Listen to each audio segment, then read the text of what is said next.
Good morning, everyone, and good morning, Minnesotans. Little different today, and we'll certainly at the end of this talk about the current COVID-19 crisis and things in the legislature. But I think today, for so many reasons, is a joyous day and a day to stop and see the resiliency of our democracy, to understand and think about there will be a day after COVID-19 and business needs to continue on. So I'm here today because as governor, along with Lieutenant Governor Flanagan, we have the honor of appointing justices to the Minnesota Supreme Court. The Minnesota Supreme Court justices decide some of the most pressing, significant questions of our time, and they set the standards for justice across the state. Each appointment to this court is momentous, and each of these esteemed justices will impact the lives of Minnesotans now and generations into the future. Before I announce the appointment for today, I'd like to take time to recognize the legacy of outgoing Justice David Lillehog. Justice Lillehog's legal career spanned more than 40 years, included clerkships with the Honorable Harry McLaughlin, working with the Honorable Walter Mondale, and years of service both as a United States Attorney for the District of Minnesota and in private practice.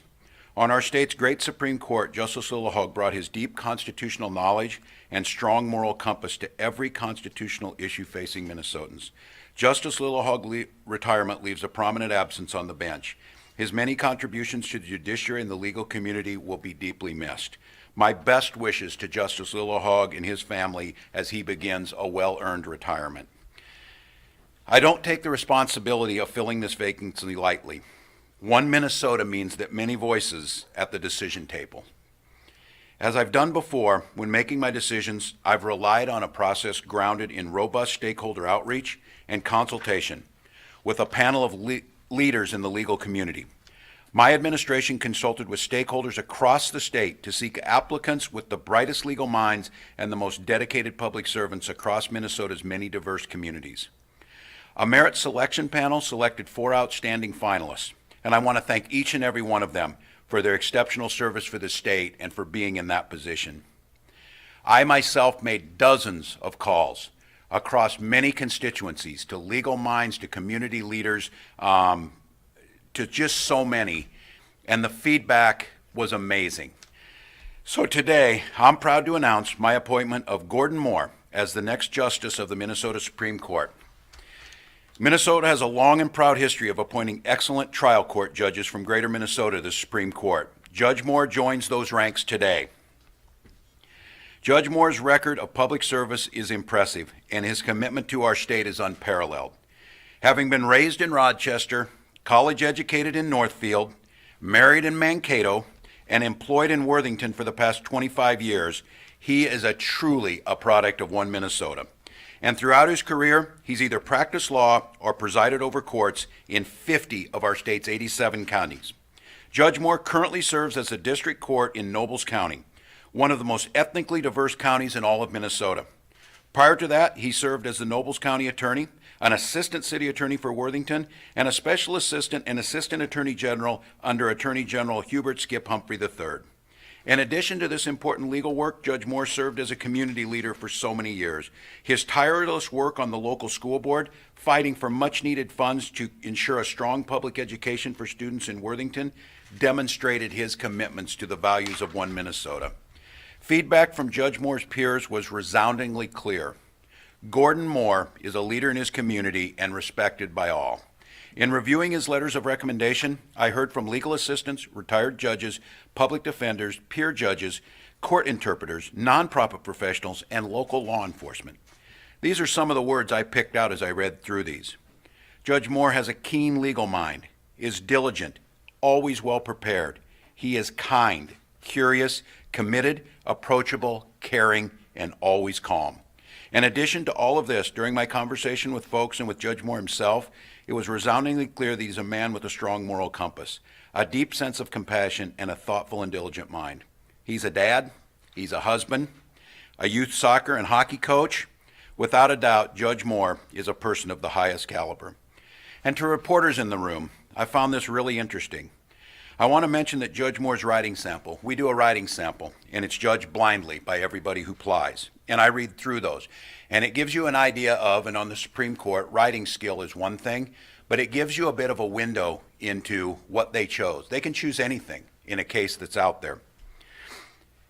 Judge Moore addressed the importance of freedom of the press in his essay.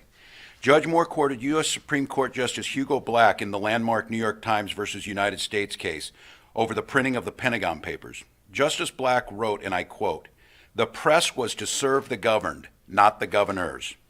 Judge Moore wrote that the freedom of the press granted by our nation's and our state's constitutions and upheld by the courts, quoted, makes government work more effectively, decreases the risk of corruption, holds public officials accountable, and corrects injustices.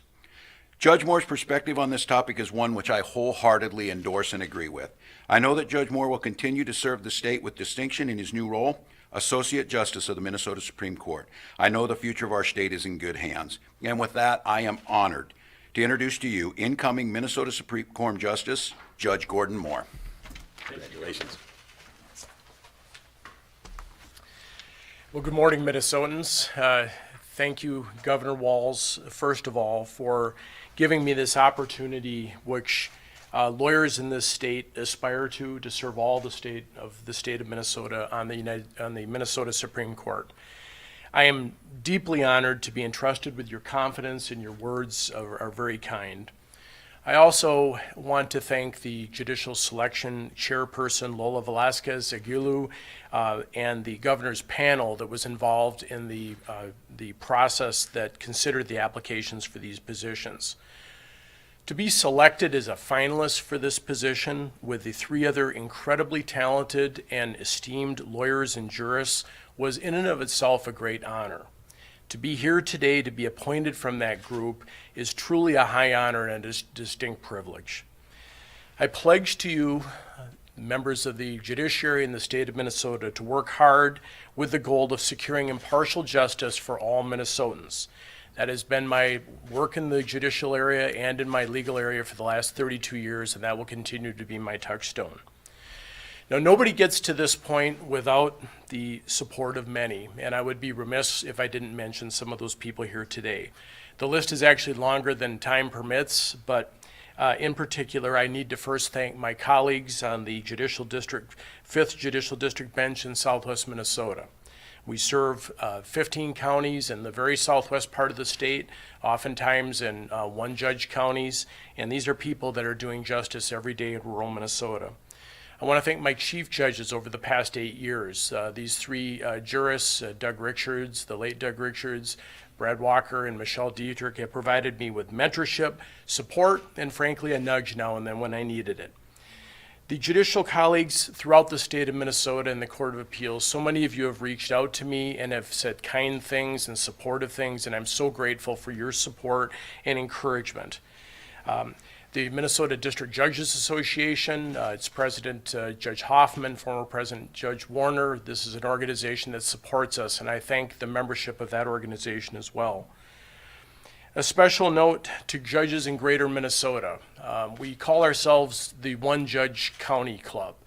We serve persons oftentimes in very rural and remote areas, and we have a unique relationship with the community, and my thoughts are with all of you today.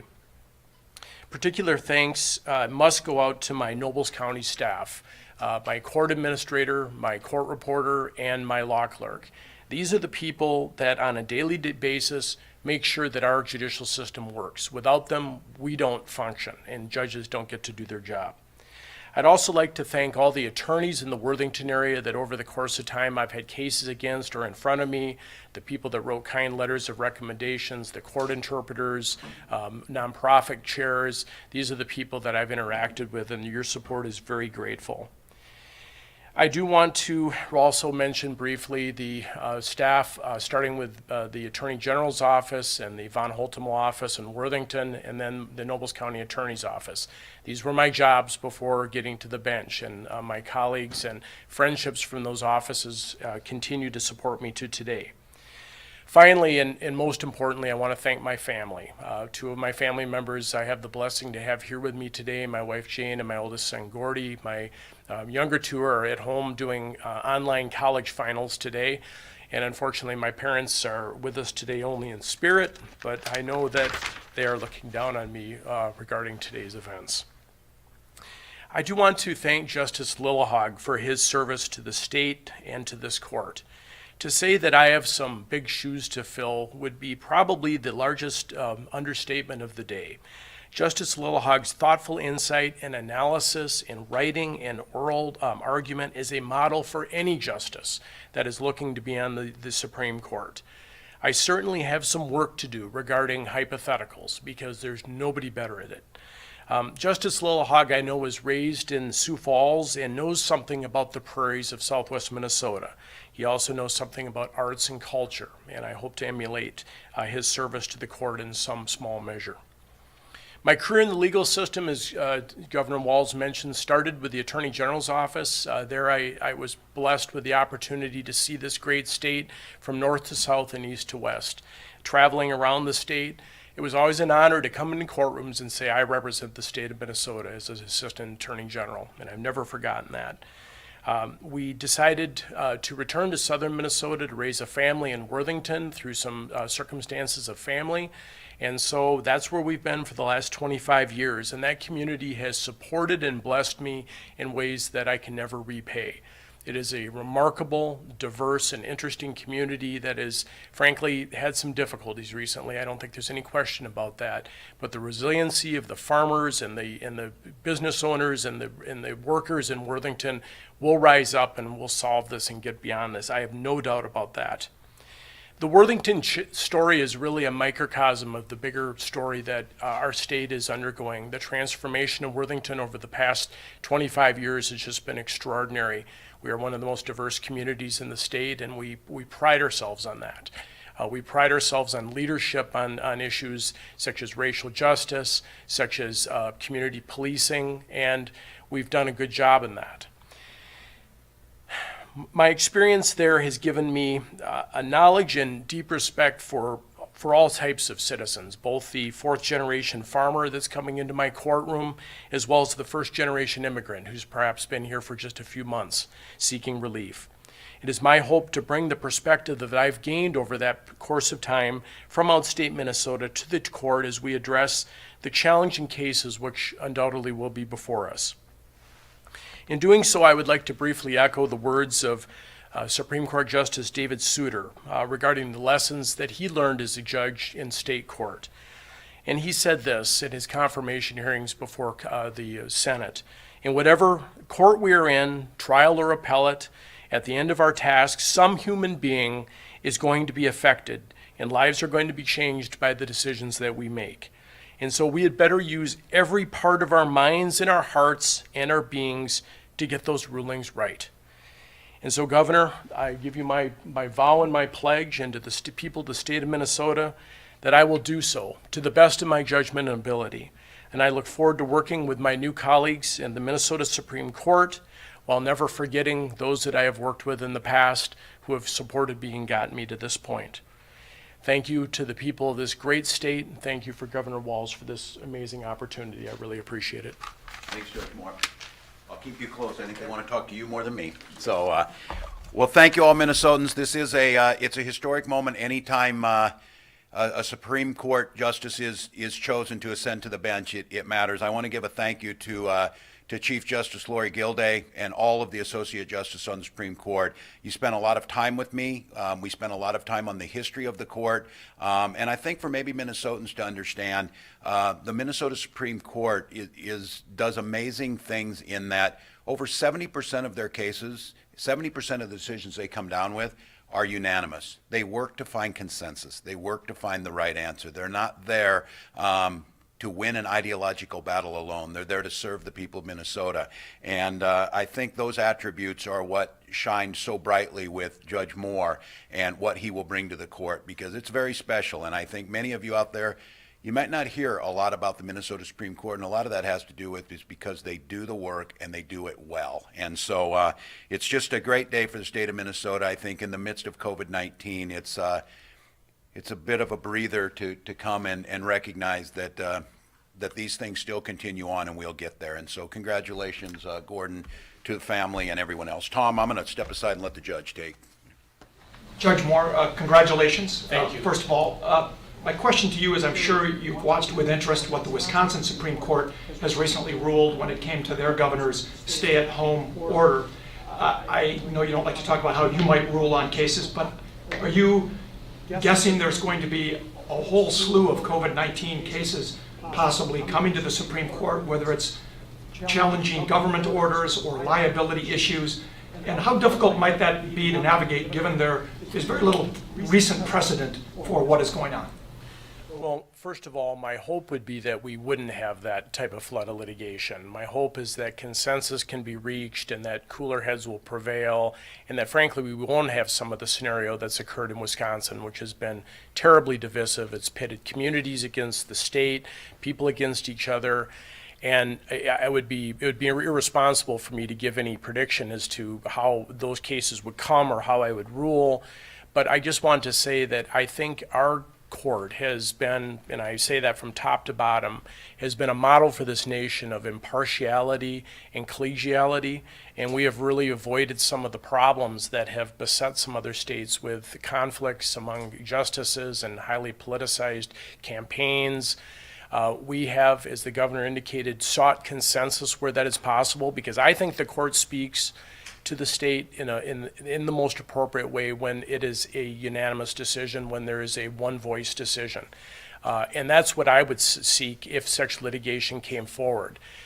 Given some of the comments that I've seen recently, I'm hopeful that some of the concerns that have been expressed are being addressed in such a way that there won't be that type of flood of litigation, although I'm certainly aware of resolutions that have been passed by cities near to where I work expressing frustration. And there's no doubt that there are genuine concerns from the small business community in particular about the effect of prolonged shutdown on operation, and how we balance that with public safety and health is a challenging concept.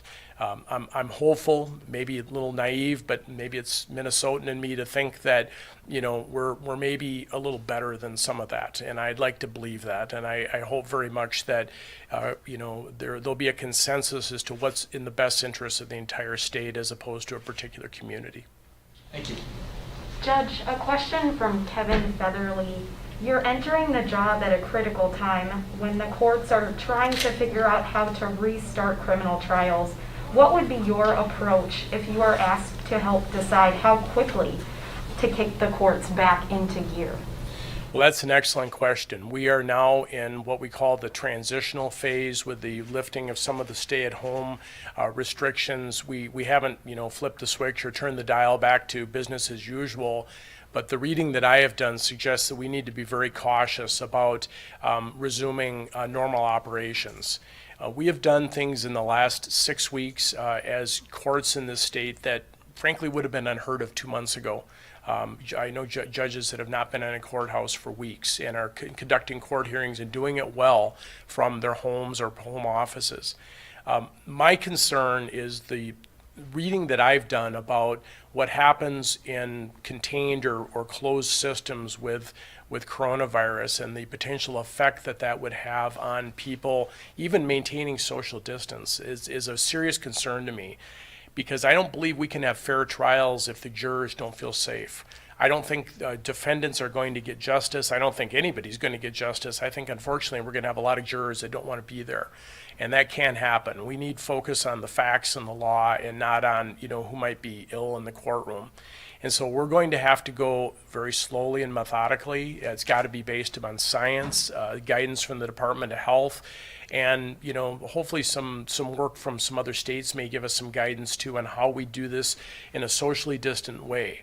The elbow-to-elbow model in the jury box that has been part of our judicial system forever is something we're going to have to carefully reevaluate. And how we could do that is going to be a discussion for probably endless committee meetings. We have technology, we have ITV, we have lots of different resources. How can we put those to work to make sure that the focus is on the case and not on the disease? And that's what I'm hopeful we can find a solution to. But I don't think we're going to be having a lot of jury trials in the near future in most courthouses. We're going to be doing some pilot counties is what I understand first. Judge over here. Yes. I want to take you back to open government.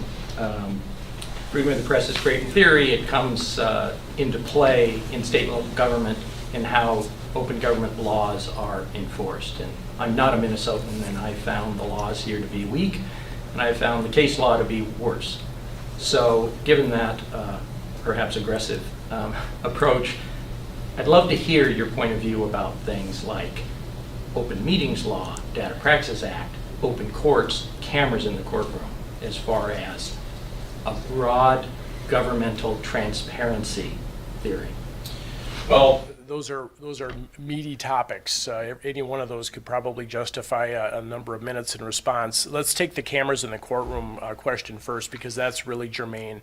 Obviously, the Supreme Court and the Court of Appeals have been leaders on ensuring that citizens of the state are able to see their justice system at work. The trial courts have been slow to adapt to that. There are a lot of competing interests at the district court level that we have to be mindful of. Obviously, I know the county attorneys and others are very concerned about the potential chilling effect on witnesses and victims, particularly domestic violence and sexual assault victims, of having cameras in the courtroom. But under the leadership of our Chief Justice, we have been moving slowly and deliberately in that direction. And now there is authority for cameras in the courtroom for certain types of proceedings, primarily civil cases and other types of criminal cases at sentencing. Will we ever get to what other states have? I don't know. I think we are going to be mindful of all the considerations here, and there were a lot of comments, I know, when the Supreme Court did its analysis of this. The Minnesota Government Data Practices Act is a unique piece of legislation, and you mentioned it can be somewhat of a labyrinth of different statutes and different rules and different constructs. We have the Department of Administration process to review data practices complaints. We have the district court process. Whether that is ultimately effective may be somewhat in the eye of the beholder. I will grant you that. I have heard some of the same comments that you are echoing about the access to public records. The presumption is public unless stated otherwise.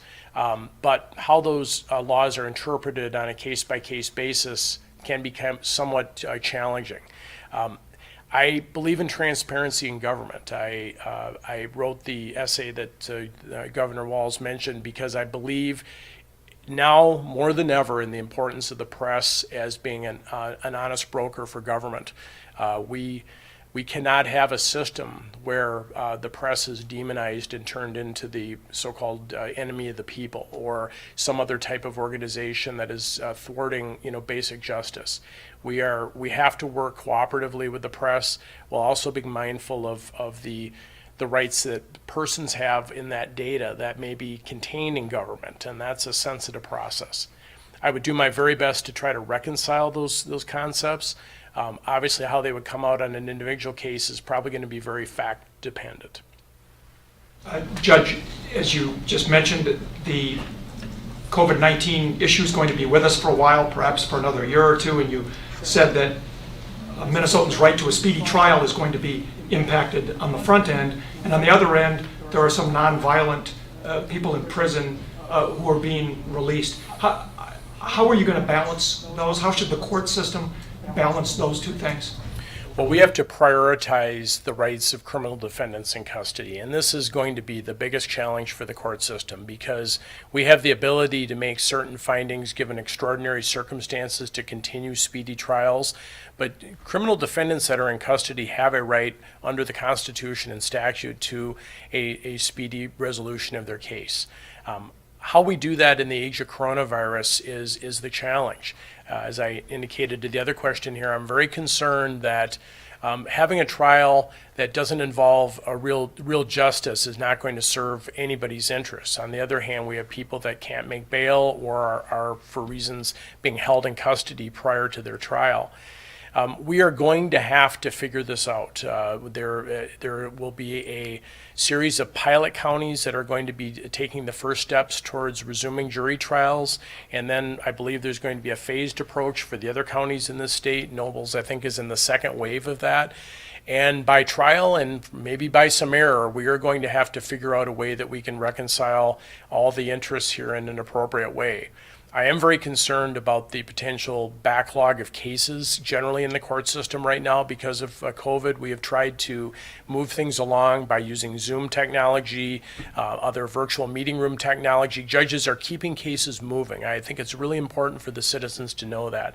The courthouse is not closed. Even if the counter may not be open, judges and staff are working every single day from home, from their office, doing the work that needs to be done. The trial piece is the biggest challenge. The good news is we've got some very smart people that are involved in thinking about how that's going to work. And I'm sure we're going to be hearing more about that in the coming days as some of the changes occur with the stay-at-home order that have been issued. And bringing people back into the courtroom in the courthouse has to be a deliberative and a process that the people trust and can understand. I don't want people being frightened about coming into a courtroom, to be blunt. That's my concern right now. A question for the governor. Yes. A compilation, I suppose, of some of our poolers' questions. Did the COVID-19 pandemic factor into this decision? And what would you say to some who might criticize you for passing up an opportunity to choose someone other than a white man to replace a white man? Yeah, no, I think this is always diversity, and I think at this point in time, my judicial selections at this point have probably been the most diverse. This was started as a deliberate attempt to, I think, fix some of those inequities under Governor Dayton. We've continued that. I do think that always factors into it. I have said also that there are geographic factors to think into this, and I think we have Justice Anderson is from out in Hutchinson area, and then we had Justice Simonette years ago. The one thing that struck me the most is how few had been picked in recent years, and so I recognize that. I think that the opportunity to go out and search, we searched, we had a fine group of candidates in that, and we had female candidate, we had Hispanic candidate, and we had 2 male candidates, white male candidates. So I think it's always something we take into consideration. It's part of the totality of the applicant and what we're looking for. And your first question was? Did the pandemic affect this decision? Yeah, no, operationally a bit. I don't think it was, I think incoming Justice Moore brought up a good point here. You don't want the technology to overshadow what you're trying to do, and that's in the courts. And we did have to do these interviews over technology-wise. That's about the only way. And just to be clear for Minnesotans to think about this, this is probably one of the most momentous decisions that a governor makes because of the implications it has. When I received Justice Lillehog's intent to resign a year ago, planning starts then in terms of how will the selection committee be put together, because this really matters. The people who apply have to know that the system that's out there searching for them is fair. They want to be there. They start thinking through all those things. So COVID-19 didn't play into it other than just some of the logistical sides of it, because this is a process that quite honestly was in its beginning stages a year ago and really ramped up. And I think some of the attorneys in here and on the team would say the last 90 days have been very hectic. This is a very long process, and it's meant to be the amount of scrutiny and due diligence that goes into these candidates is pretty immense. So in that regard, it did not. But I think the question on diversity on the court is one that's always there, and it plays into our decision, but not in its totality. And this was the right pick, and I feel confident that Judge Moore brings that unique perspective. And in this case, it is a perspective of living in greater Minnesota for the last quarter century. I'm ready to transition if you are. Are there any more questions with I think we're good. Judge Moore? We want to transition. Just a Thank you, really Judge. quick one. How old are you? I won't ask you to guess. I am 57. I was raised in Rochester, as the governor indicated, graduated from good old Mayo High School in Rochester and went to college in Northfield, and met my wife and got married in Mankato, and have been in Worthington since 1995. Law degree from the University of Iowa, 1988. That did factor into the decision, but overall, Yeah. So I realize, yeah, that might be a strike. No, the good citizens of Iowa gave me a legal education for 3 years, but I've been in Minnesota with the exception of those 3 years all my life. Thanks. Thank you. Congratulations. Thank you. All right. Yeah, thank you all. And just before we get started, I think it is a good indication. Thank you for the questions, and they're insightful, they're thoughtful, and it's interesting on the legal question how everything does get filtered through a backdrop of COVID-19 right now. And it's I think that idea, even the questions of transparency in government and those types of things, that is a factor in this, that you want to make sure that at a time when we're restricting physical access, we are not restricting or putting behind closed doors things that should be done openly. So I appreciate those questions. Tom, or yeah, go ahead. No, Peter, go ahead. I'm going to start with COVID and then maybe get to the legislature Sure. later in this press conference. You made the decision this week to start opening up some more businesses, and yesterday before the Economic Club of Minnesota, Neil Kashkari kind of questioned Minnesota's actions and other states' actions, and he said, and yet our cases of COVID continue to climb, our cases of hospitalizations continue to climb, our cases of going to the ICU continue to climb, and our cases of deaths continue to climb. So it's one thing to have standards, it's another thing to actually follow the standards. It doesn't strike me that most of the country is even following the standards.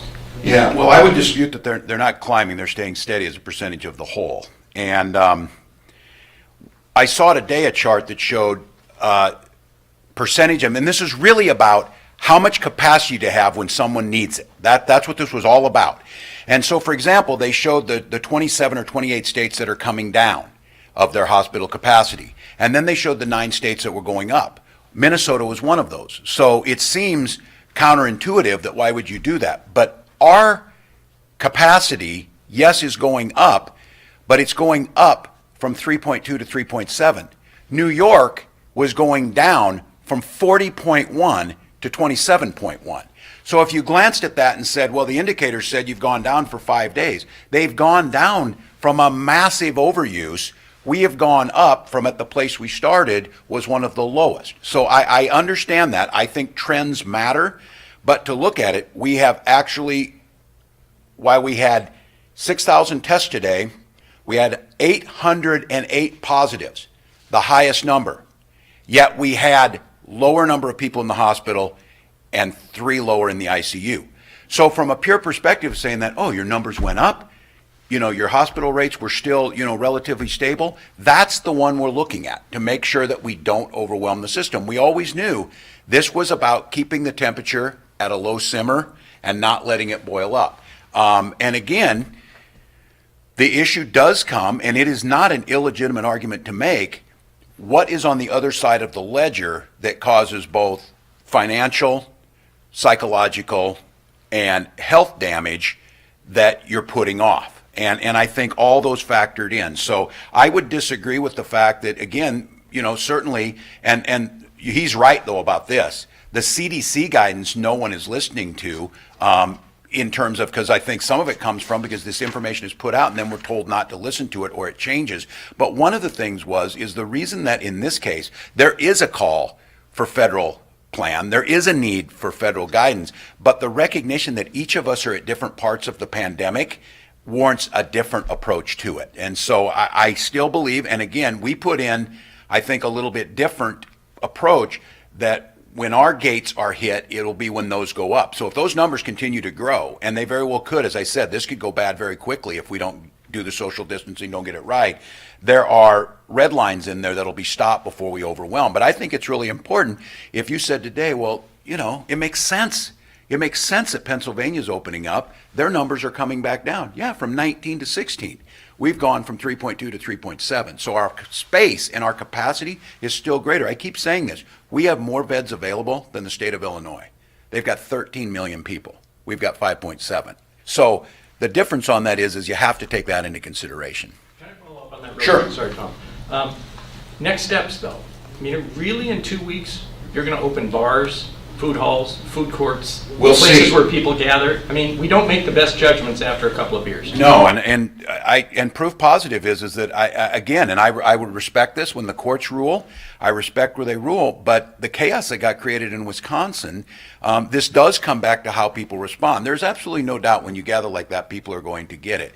Again, I will validate the point that says we need to get the economy going because it is having detrimental effects that are going to impact many other things, and we have to do it smartly because this is real. Those that just say this isn't real, we should just open up, causes a problem. So what I've said is we've got a week till next Wednesday to work with health groups, work with the hospitals, work with the businesses, and see if this is possible. Now, I've said I've tried to give them a spot in time because it takes some planning. At any point in time, if we don't feel we can do this or the data doesn't show right, we won't do it. But I think trying to figure out, and again, I come back to this, in the lack of a federal strategy, we're going to have to figure this out to our unique position. But do I anticipate you'll have crowded bars elbow to elbow? No. But do I think there might be the capacity to do it in a way that makes sense? We're going to see again.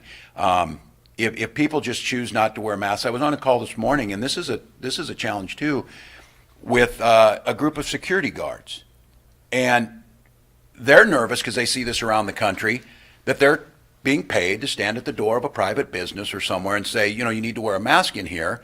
We've had incidents of people being shot or pushed or told no. If we get into a situation like that, this isn't going to work.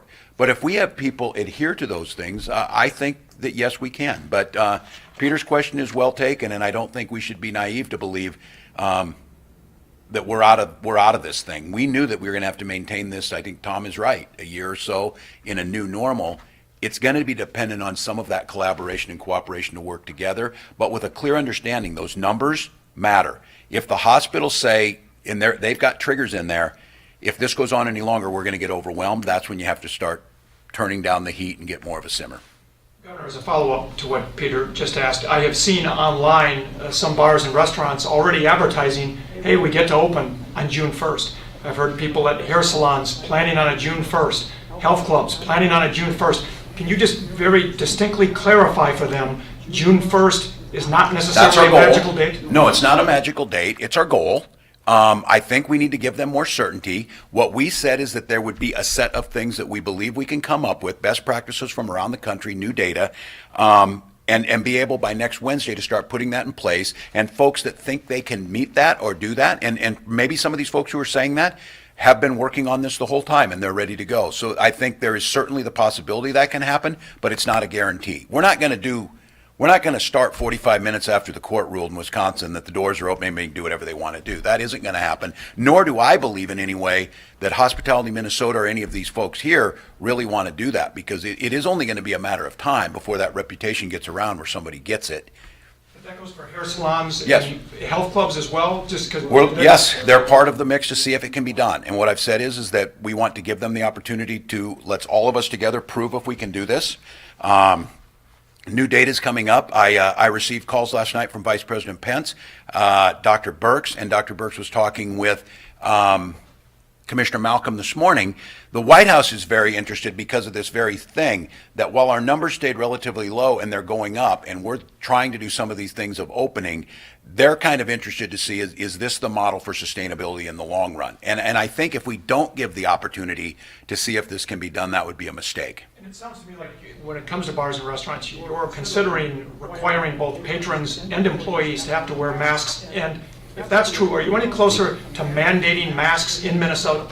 No, and I do appreciate this question, and I think these days are a good opportunity for the public to hear how we're thinking about this and these good questions. I was on last night with the other 7 Midwestern governors, Mike DeWine, Holcomb in Indiana, Gretchen Whitmer, Tony Evers, and J.B. Pritzker, and then Brashear from Kentucky. And each state's a little different, but we're working together. We share some of these best practices with that. And DeWine was talking about when he believes that they need to do it, he's trying everything, but he thinks, and I think he's right, the social psychological aspect of masks kind of becoming a flashpoint, almost like a lapel pin or something. We've got to get rid of that. And his take was when they mandated it, it didn't work. When they talked about this being about helping your neighbor and making it easier to open more things, they got a higher compliance rate. And I am, contrary to the narrative of the people in my front yard yesterday, I think you should limit as many of those things it tries to mandate, both from a constitutional perspective and from a perspective of it's impossible to enforce that. We're not have the state patrol going on mass patrol, but I do think now, and this is what I'm hoping, I'm seeing it, I think, a little bit more, the onus is on Minnesotans to get this. So I don't think, Tom, I wouldn't say an absolute on this, but I am very hesitant on a mandate on it because I think the purpose is just to get people to do it to protect others rather than trying to force that. Governor, we've had a few questions from newsrooms on our eastern border with Wisconsin. Obviously, bars there open this week. What are your thoughts about that, and are you worried about Minnesotans jumping the border to go get a beer? Well, not as worried as I'd be as Wisconsin's doing it, but yes, I wouldn't. I don't know. I worry for the public health and the people's individual health, but I also think this really does come down to, and this has been a fair argument that's been made, a lot of this is dependent on trusting the public, and we trust the public on a lot of things, but we still have speed limits. We still have different laws to keep guideposts in there. On this one, people are going to make that choice on their own, but the thing I keep trying to convey is it's not about you not being afraid, and it's not even necessarily you about your personal liberties. It's about that action will impact others, and I don't think it's that different than smoking in crowded restaurants. You have the right to smoke, but we've determined, a few decades ago that doing it hurts other people's health, so you should do it away from them. So this one I would encourage Minnesotans, we're going to try and get it right here. We think there's opportunities, and we kept liquor stores open. I know the camaraderie that goes with being there, but that's going to have to look a little bit different. I would encourage them not to do it. I think in talking to Governor Evers, he's trying to do the best he can in public safety. A decision was made, and this is what the courts do. It was very divided, very divisive, 4-3 decision, I believe, and it created a chaos situation that's going to be hard. And what I worry about that, if this is one of the concerns, the public health side, paramount, but I think they're going to have a hard time keeping their businesses open, and if they have to close again and they get an outrush, then you get the trust factor. So I would encourage folks not to do it. Again, I've got to trust people making the best decisions, but I would just say when you're factoring in your decision, it is about others too. You have to decide how that impacts others. Governor, there's a group of people up the hill who are meeting, hopefully not past Sunday. Can I ask you just some questions about the things that are still hanging fire there? Seem to be 2 or 3 groupings. One is that state employee contract issue. Secondly is how you spend CARES money and whether they get a voice in how you spend CARES money, including on things like contact tracing, Yeah. whether you're sharing with locals. And then some of the spending issues like rental assistance, broadband, Minnesota Family Investment Program. So can you give us your views on that as we go into the last meeting? Yeah, no, very good. And for Minnesotans out there listening, and I know that you don't sometimes get in this bubble, but there's a legislative session going on. While it's not a budget year because we do biennium budgets every 2 years, the even numbered years tend to be bonding bills and then some of the policy things or the cleaning up of things. I think there was a strong agreement that those policy issues that are in people's hearts and they feel very strongly about, but it's very hard to rectify, weren't going to get anything done and would have probably ate up time as we dealt with COVID-19, so they set those aside. What I can tell you is that while we're not meeting face-to-face, I was on last night with Speaker Hortman, with Minority Leader Doubt, with Senate Majority Leader Gazelka and Minority Leader Kent. And we are talking and we're working through this. In fact, right as I came in the car to here, I spoke with Senator Gazelka. We're at the point right now where I spent time last night and laid out my priorities. A bonding bill is, in my opinion, essential. I spent a lot of time before COVID-19 laying out the necessity of this. It has broad support. I guess the issue is how big it is, but we're going to need this once we come back. These water treatment plants and streets and bridges still need to be done. The interest rates are low and they also create jobs. So I think there's a pretty strong agreement around that. What gets then a little bit sideways in this, there's some other issues. And for those of you state contracts, these are our epidemiologists, they're Jan Malcolm, they're teachers, they're nurses, they're some of these. Those contracts were negotiated quite some time ago. They were never ratified. COVID-19 came along and there's a belief that those raises that were negotiated should come back down. The problem is that these were fairly negotiated contracts. I understand people out there listening and saying, well, why should they get a raise when I'm out of a job? It's not about trying to hurt someone else. It's trying to figure out how do we get the whole economy lifted back up and keep these people working. And we don't have the authority just to void the contract. If they do, if the legislature chooses to walk away, those folks will revert back. And we actually got a savings in healthcare that we negotiated with them for some of the raises. So it's about a wash. So we have to figure out what to do with that. We're going to have to deal with it one way or another. And then, Peter, your other question was around some of those other spending priorities like broadband. I think they're coming to some of those agreements. We've got some deficiency payments, meaning we budgeted for this, but because of COVID-19 especially, we had overtime in Department of Corrections. We had some of those. I had a very sparse, I think I told you when we did this in February, first time in Minnesota history I had a one-page supplemental budget. Now it's about 2 paragraphs, and that makes sense to us. I think there's some strong agreement on that. One of the things is around the payment of the CARES dollars. We have a system that's set up in place. I do believe the legislature, and I'm grateful for this, made a very wise decision clear back before we had a single case. We were watching the nursing home in Washington, and Minnesota was one of the first states. Remember, we were talking about whether it should be, this crisis could cost us up to $20 million. Remember when that was the talk, that it could cost up to $20 million. Now we know it's cost about $2.5 billion in terms of economic downturn. We've already spent about $550 million fighting this thing. They set up that fund that allowed for oversight of expenditures, and that is masks and gowns and setting up things that we could. Most of that will be reimbursed by the federal government, but it was a mechanism that allowed them to put the money in, them to have oversight, and the administration to be able to quickly move it. I'm very supportive of that. Now, the CARES Act money comes in, and that is set up under an LAC process where they have oversight on it. We wait 10 days, and then the government then the executive branch can use it for the things that we need. There is talk about who controls that. We are fully supportive of working with them on a share of this, up to 45% going to local, county, and city governments, and they're working on that. We are in agreement that we should be doing things together on small business grant programs. We're working on that, of sharing together, and contact tracing. Now, for the rest of it that's not out there yet, we think it makes sense, as it always is, once the budget sets, once the money's there, and the way it's always been done, the administration administers that. And I think that's the proper way to go forward.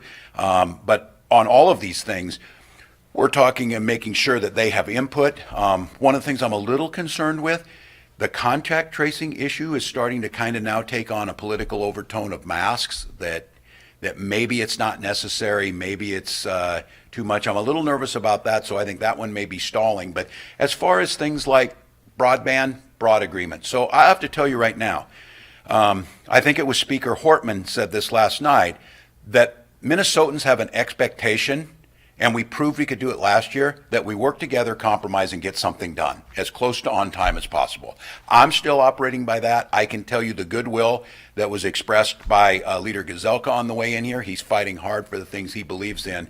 I think we can reach a compromise still. Contact tracing, if nothing is done, you have the money and the authority to do what the department wants to do. Yes. Yes. Did Senator Gazelka mention to you that the Mall of America has approached lawmakers, and perhaps your administration as well, asking to be able to borrow money from the tax increment financing account, because apparently only about 5% of their rent income has come in, and they're trying to find a way to weather this crisis. Your thoughts on that? This is money they would borrow and then... Yeah, no, it's a good one. It's big, and I would argue on this as well. It's a Bloomington issue, and I'll mention that just briefly, but it's also statewide importance. And I think what's interesting on this rent piece of this is I have a lot of folks that, both numbers that we get in government, but people who own buildings, both commercial and residential, update me on their properties. These are folks that manage thousands of things across the Twin Cities and across the state. What's interesting is that in May 1st, residential rent payments were at 95%. commercial rent payments were at 57%. And I think that's obviously because of the nature of this and cash flow issues or whatever. So I do recognize how important this is. The issue around Mall of America, I think, and apparently this is where me, and I'm going back and learning the history of this, we need to have more collaboration with the city of Bloomington, with some of the local legislators on how this is done.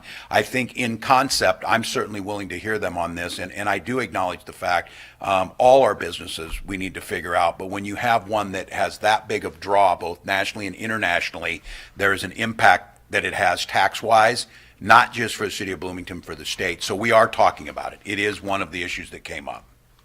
Are you willing to renegotiate state worker contracts? And can you talk about other efforts the state is taking to cut some? Yeah.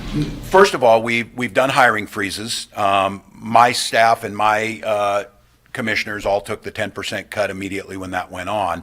I've talked about this before, that if we furloughed or let people go or whatever, at least for the first 9 months, it would cost the state money. You wouldn't save money because you'd have to pay severance, you'd have to pay sick time, you'd have to do the things that are there.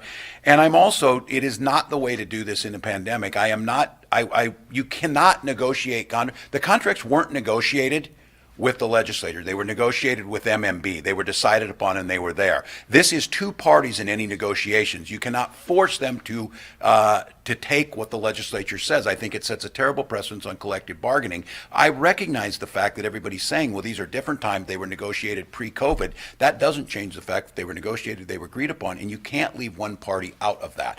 And so I think leaving it at this point in time or trying to do it as an attachment, the one thing I will not do is the negotiation of a contract or something has nothing to do with a bonding bill. It has nothing to do with a tax bill. It is a separate issue. But no, I'm certainly not going to negotiate them on my own or ask the legislature to do that against them. They were agreed upon, and there's a different and an established and a legal way that those have to be handled. Has the state initiated layoffs at this point?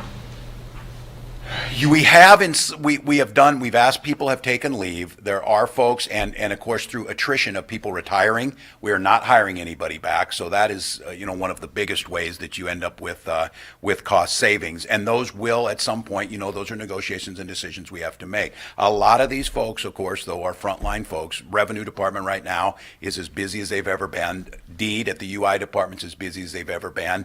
DNR, the same thing. So I'll make sure that we get particular numbers of where we stand today. The state workforce is smaller through attrition and a hiring freeze that has a bigger impact. We'll wrap it up. Yeah. Governor, the National Governors Association continues to ask Congress for additional funds. $500 billion was one of the numbers thrown around, and I know that's now become an argument at Congress, but can you diagnose the odds of that? Do you think that could happen in some form? And I presume you'd like to have it. Yeah, and I was on with the 7 Midwestern governors, and they were sending or trying to get a bipartisan letter together on this, and there were 2 of us who were former members of Congress, and Mike DeWine and myself. The other 5 seem much more optimistic about this than the 2 of us, having been there, and that may help you understand where it's at. Yeah, again, not being there in Congress, and how people argued, I am grateful for I think we've done so far, but I would argue that Fed Chair Powell and others are arguing we have not yet done enough. And one of the things is those who believe, and again, going back to this issue around negotiating contracts, I took some great offense with some of the floor debate in the Senate the other day where someone mentioned this is just an inconvenience for state workers, which tell that to the folks on the front lines that are out there doing this work, or tell them when their spouse has been laid off. So I think this idea about attacking this issue and about seeing what the state's capacity to be able to do this is critically important. So, Governor, a question from one of my media colleagues. Ramsey County apparently has approached your administration about help with funding for a homeless shelter for about 200 unsheltered Ramsey County residents who are on the streets during this COVID-19 pandemic. What's the likelihood something like that will be possible given, I'm sure, the statewide demand for this type of thing? yeah, and I think what we should do is, I'm going to ask Teddy, maybe for our team on this, is I think we should bring in Kathy Tenbrook maybe in this issue on homelessness and homes in general, because I can tell you we spend a lot of time on this and every morning, and they're doing some amazing things of how they're leveraging both private sector dollars and what the state is doing.